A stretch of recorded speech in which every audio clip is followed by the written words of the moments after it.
अपनी next video की तरफ आता हूँ और इसमें मैं डिस्कस करूँगा कि टाइप 2 डायबिटीज़ क्या होती है, ये कैसे पैदा होती है, इसकी अलामात क्या होती हैं और फिर हम इसको कैसे कंट्रोल कर सकते हैं और इसका ट्रीटमेंट क्या है। तो इस वीडियो में मैं ये सारी चीज़ें डिस्कस करूँगा। इसको प्लीज़ मुकम्मल वीडियो देखें और दूसरों तक शेयर कीजिए।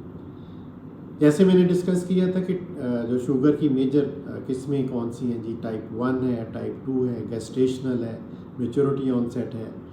तो टाइप 1 तो बुनियादी तौर पे वो चाइल्डहुड से स्टार्ट हो जाती है, वो इंसुलिन की डेफिशिएंसी से होती है, ऑटो इम्यून होती है, यानी इम्यूनिटी सिस्टम हमारा हमारे पेनक्रियाज के बीटा सेल्स को जो कि इंसुलिन बनाते हैं उसको डिस्ट्रॉय कर देता है, यानी इंसुलिन बन ही नहीं पाती, जिसकी वजह से वो शुगर को कंट्रोल नहीं कर पाते।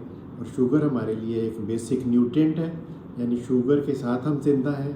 ऑक्सीजन और शुगर मिल के हमें तवानाई देती है और ज़िंदगी देती है।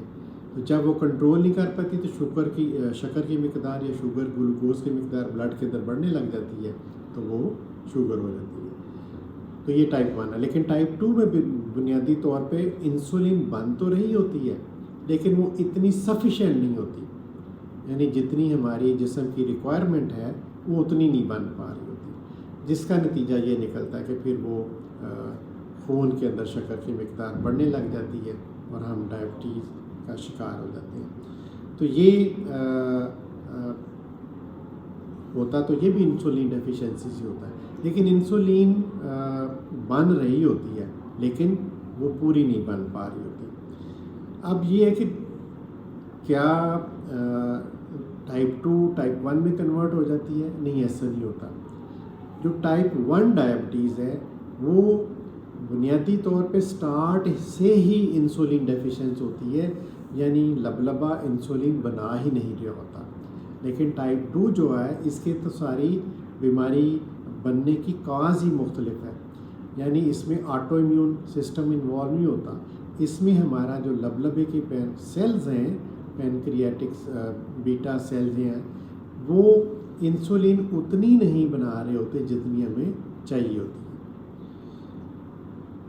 फिर जो बहुत ज़्यादा सवाल पूछा जाता है जी कि क्या टाइप 2 डायबिटीज़ का इलाज मुमकिन है?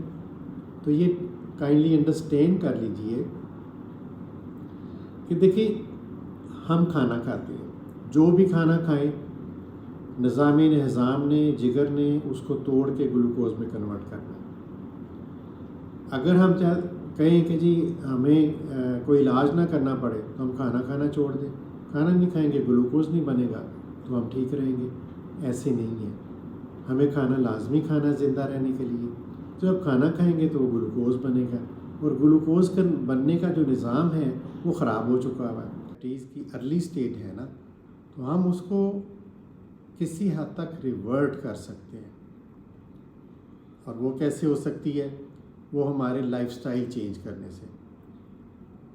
हम अपना वेट कम करें, एक्सरसाइज ऐड करें, और ऐसी ग़िज़ाएँ जिनमें कार्बोहाइड्रेट और उनका ग्लाइसेमिक इंडेक्स लो हो वो डाइट इस्तेमाल करें, तो हम इस टाइप 2 डायबिटीज़ को रिवर्ट कर सकते हैं, या कम अज़ कम उसको नीचे, ग्लूकोज के लेवल को नीचे ला सकते हैं। हमें कम दवाई इस्तेमाल करनी पड़े और हम ज़्यादा अरसा उसको अपने कंट्रोल में रख सकें। अब फिर उसके बाद अक्सर ये सवाल है कि ये किस एज में टाइप 2 होती है? अक्सर ये 45 से 60 के बाद शुरू होती है, और ये सबसे कॉमन टाइप 2 एक कॉमन टाइप ऑफ डायबिटीज़ है। अब दोनों में फ़र्क क्या होता है? जैसे मैंने पहले बताया था कि टाइप 1 में ऑटो इम्यून सिस्टम डिस्ट्रॉय कर देता है बीटा सेल्स को और इंसुलिन बनती ही नहीं है। लेकिन टाइप 2 में ये है कि सेल्स वीक हो जाते हैं और वो उतनी इंसुलिन नहीं बना पाते जितनी हमें ज़रूरत है।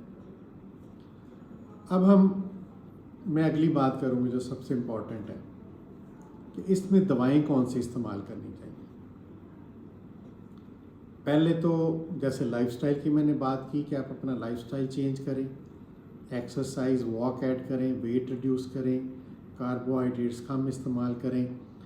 फिर कुछ मेडिसिन्स हैं, मैं आपको बताता हूँ कि वो इसमें बड़ा अहम किरदार अदा करती हैं।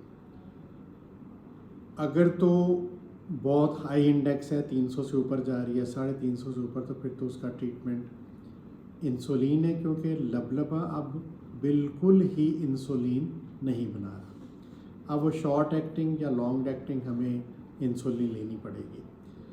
फिर दूसरी बहुत जो अच्छी मेडिसिन वो मेटफॉर्मिन है, आम लोग इसको ग्लूकोफेज के नाम से जानते हैं। ये जो पेरिफेरी में सर्कुलेट कर रही होती है ना ग्लूकोज, उसको यूटिलाइज करवाती है, वेट भी कम करती है, तो इसलिए ये एक वंडर ड्रग है।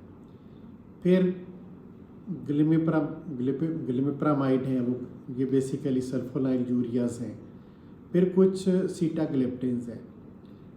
तो ये मुख्तलिफ अद्वियात हैं। बेहतर तो ये है कि आप अपने डॉक्टर के मशवरे से इस्तेमाल करें, लेकिन मैंने सिर्फ जिक्र इसलिए कर दिया है कि पहले आप अपनी लाइफस्टाइल चेंज करेंगे, अपने आप को मूव करेंगे, वॉक करेंगे, और दूसरी चेंजेस लाएंगे डाइट के अंदर, नींद पूरी करेंगे, और फिर एडिशन में वो step by step medicine add होती जाती है।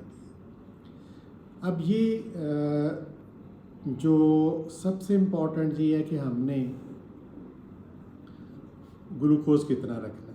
जो फास्टिंग ग्लूकोज है वो 80 से 130, लेकिन कुछ 70 to 110 कहते हैं, लेकिन अमेरिकन गाइडलाइन ज़रा लिबरल है, वो 130 तक भी ठीक कहती है।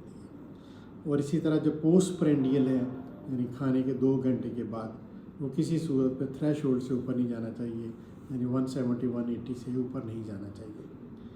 लेकिन जो बेस्ट चेकअप है वो 3 महीने का एवरेज ग्लूकोज का टेस्ट है, जिसको हीमोग्लोबिन A1C कहते हैं, और वो डायबिटिक्स में वो 5.7 से 6.4 तक होता है, क्योंकि ये प्री डायबिटिक की रेंज है, और 5.7 से नीचे 5.4 वो नॉर्मल है, और 6.4 से जब बढ़ता है तो वो टाइप 2 डायबिटीज़ होती है। तो हमने हर हाल में इसको 6 के अराउंड, 6 से नीचे या 6 के अराउंड रखें, तो ये गुड अचीवमेंट है। अब इसमें एहतियाती तदाबीर, प्रिवेंशन, वो सबसे पहले जैसे मैंने बात की थी कि आपने एक्स्ट्रा वेट को लूज़ करना है, चर्बी को लूज़ करना है, फिज़िकल एक्टिविटी बढ़ानी है, और फिर रेगुलर एक्सरसाइज को अपनी ज़िंदगी का हिस्सा बनाना है। वो वॉक कर लें या कोई भी ऐसी। फिर हेल्दी फूड डालें। हेल्दी फूड से मुराद है कि जिसमें ऐसी डाइट हो जिसका ग्लाइसीमिक इंडेक्स लो हो, यानी वो जल्दी से ब्लड के अंदर ग्लूकोज ना बढ़ाने वाली हो। फिर हमें जो फैट और फैट प्रोड्यूसिंग है उनको डीप फ्राई चीज़ों को कम करना है। अच्छा, एक और बड़ा अच्छा सवाल किया जाता है कि क्या जी परेशानी से, टेंशन से, स्ट्रेस से शुगर बढ़ जाती है? देखिए, बहुत ज़्यादा फ़र्क नहीं पड़ता। स्ट्रेस अगर होगा तो एड्रेनलिन खारिज होगी, मोर ग्लूकोज होगा, लेकिन इतना नहीं। हमने खामसा मिथ बनाया हुआ है कि ये इसलिए मेरी 300-400 हो रही है जी, मुझे टेंशन है। टेंशन से थोड़ी सी बढ़ेगी, लेकिन वो 300-400 तभी जाएगी जब आपने या तो दवाई छोड़ दी हुई है, या परहेज़ नहीं कर रहे, और या साथ मीठा भी खा रहे हैं, दवाई भी खा रहे हैं। तो ये एक इम्पॉर्टेंट। फिर कौन सी मुझे ग़िज़ा लेनी चाहिए? तो सबसे इम्पॉर्टेंट ग़िज़ा ये है कि जो हाई कार्ब डाइट्स हैं, फूड्स हैं, जिसका मैंने बताया ग्लाइसीमिक इंडेक्स हाई हो, इसी तरह शुगरी ड्रिंक्स है, कैंडी है, कुकी है, केक, क्रीम और स्वीटेंड सीरियल्स, कैंड फ्रूट्स, ये नहीं हमें इस्तेमाल करने चाहिए। इसी तरह fried food, saturated fat, tins हैं, ये हमें बिल्कुल नहीं इस्तेमाल करने चाहिए। और हमें सिंपली एक हेल्दी फूड की तरफ आना है। हेल्दी फूड से मुराद है कि जो प्रोसेस्ड फूड है, जो टिन्ड फूड है, जो स्वीटेंड बेवरेजेस हैं, उनको हमें छोड़ना करेगा। और ये अब याद रखें कि अगर कभी शुगर लेवल 300 से ऊपर चला जाए और 2 दफ़ा रीडिंग 300 से ऊपर आ जाए, तो उस पेशेंट को फ़ौरन इंसुलिन पे आ जाना चाहिए, इससे पहले कि देर हो जाए और जो चीज़ें हैं वो डैमेज होना शुरू कर दें। तो बेहतर है कि वो इंसुलिन पे आ जाए। जज़ाकल्लाह खैर। अस्सलाम वालेकुम।